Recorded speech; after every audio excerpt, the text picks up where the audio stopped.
Quentin Tarantino é, sem dúvida, um dos maiores diretores de sua geração. O modo que ele reinterpreta gêneros clássicos como faroeste, artes marciais, ou até mesmo reescreve a história como conhecemos, é simplesmente único. Mas isso você já sabe.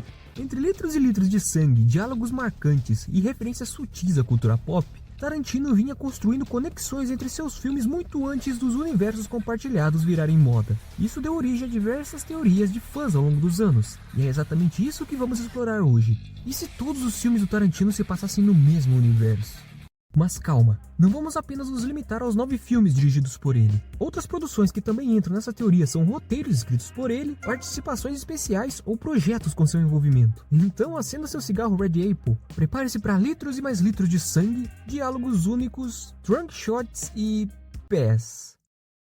Para começar, precisamos estabelecer o ponto central dessa teoria, que na verdade pode nem ser mais uma teoria, já que o próprio Tarantino praticamente confirmou parte dessas teorias em entrevistas. O universo do Tarantino é dividido em 2 níveis: o nível real, onde vivem os personagens que de algum modo se relacionam ou possuem ligação, mesmo que seja sutilmente, e o universo cinematográfico, que representa os filmes dentro desse mundo real, um universo que os personagens do universo real assistiriam no cinema. Para facilitar, pensa que Kill Bill, por exemplo, é um filme que o Vincent Vega de Pulp Fiction poderia assistir tranquilamente num sábado à noite.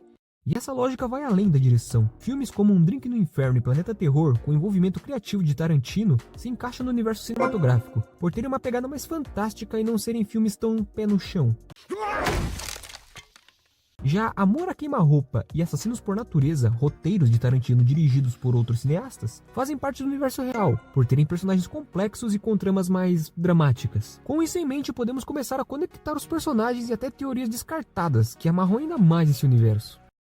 Começando pelo mais famoso, Mr. Blonde de Cães de Aluguel é irmão de Vincent Vega de Pulp Fiction, com Tarantino inclusive quase fazendo um filme spin-off dos dois, chamado The Vegas Brothers, mas o projeto nunca saiu do papel. Ainda em Cães de Aluguel, o personagem Mr. White fala em determinado momento que trabalhou com uma mulher chamada Alabama, sendo essa a mesma personagem de Amor a Queima-Roupa, escrito por Tarantino e dirigido por Tony Scott. Também temos o xerife Earl McGraw, que aparece em Um Drink no Inferno, Kill Bill e A Prova de Morte. Seu filho, Edgar, também surge em outros filmes, como O Planeta Terror, mostrando que eles são uma família de policiais com ideais realistas, que parecem existir em todos os níveis do universo do Tarantino.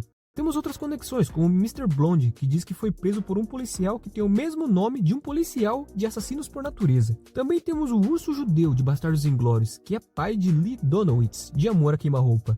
Esse inclusive sendo confirmado pelo próprio Tarantino. Mas também temos as conexões mais viajadas de fãs, como o Jules de Pulp Fiction ser descendente de Django, com a teoria se sustentando que os dois são figuras com uma boa retórica e um arco de redenção, desafiando o sistema e usando a violência como justificativa para isso. Essa parte não faz nenhum sentido, mas é engraçado pensar que um descendente do Django tem a mesma aparência de um homem que ele mesmo matou. Diga adeus à senhorita Lara. Dizer o quê? Adeus, senhorita Lara. Adeus, senhorita Lara. E sabendo da existência dos dois universos e algumas conexões, podemos olhar para um detalhe que à primeira vista parece só mais uma das maluquices estilizadas do Tarantino, mas que talvez seja a peça-chave de tudo: o final de Bastardos Inglórios. Nesse filme, Hitler morre, mas não como nos livros de história. Ele é fuzilado numa sala de cinema por soldados judeus enquanto tudo explode ao redor. É um encerramento absurdo, violento e totalmente satisfatório. E é exatamente esse o ponto. Segundo algumas teorias, esse evento cria uma realidade alternativa, onde a violência se torna parte aceita da sociedade. A cultura muda e consigo o mundo. A guerra não termina da mesma forma, e com o tempo, o comportamento humano também se moldaria nesse trauma coletivo, assim surgindo o universo real. Por isso, nos filmes que se passam cronologicamente depois, como Pulp Fiction, Cães de Aluguel e até Era Uma Vez em Hollywood, vemos uma sociedade onde a violência é quase cotidiana. Não é que as pessoas gostam de violência, é que a violência já está impregnada no tecido da realidade. Os personagens falam de assassinato com o mesmo tom que falariam de um café da manhã. É estilizado? Sim, mas também pode ser um reflexo desse mundo pós-Bastardos. Tanto que a motivação final dos capangas de Charles Manson no final de Era Uma Vez em Hollywood foi mudada por esses mesmos motivos. Eles decidem matar Rick Dalton por terem crescido vendo as séries e filmes dele, que em sua maioria continham morte e violência, e baseado nisso, eles acreditam que o certo seria matar quem os ensinou a matar. Essa teoria é uma forma crível até de justificar o porquê o universo do Tarantino é tão...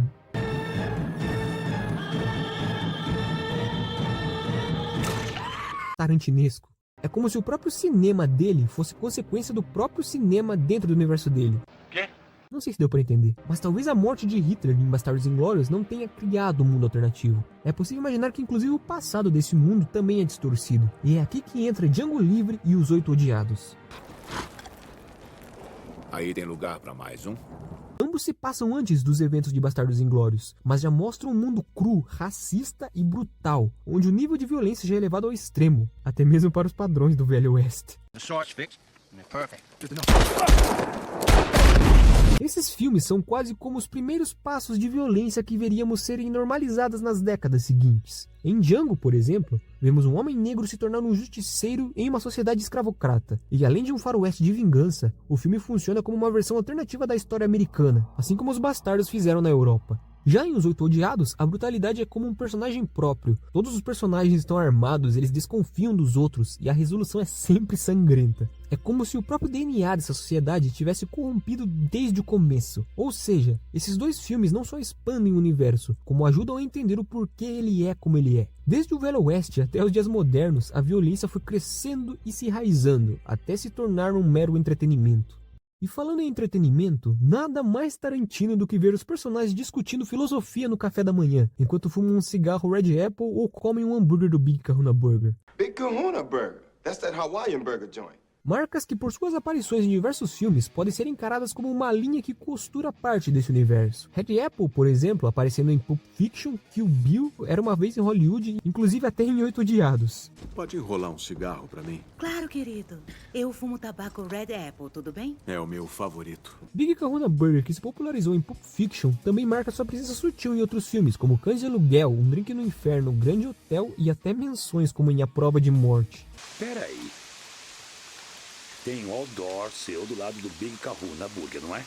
Outras marcas como a cerveja Jack Rabbit Slim ou a lanchonete Teriyaki Donut também reforçam essa ideia de mundo compartilhado. No fim das contas, o Tarantinoverse pode não ser apenas um conjunto de filmes conectados. Pode ser talvez um universo onde o próprio Tarantino comenta o poder do cinema, onde os filmes mudam o mundo e o mundo molda os filmes. E assistir tudo isso pensando que o Tarantinoverse pode ser mais do que uma simples teoria é uma experiência cinematográfica única.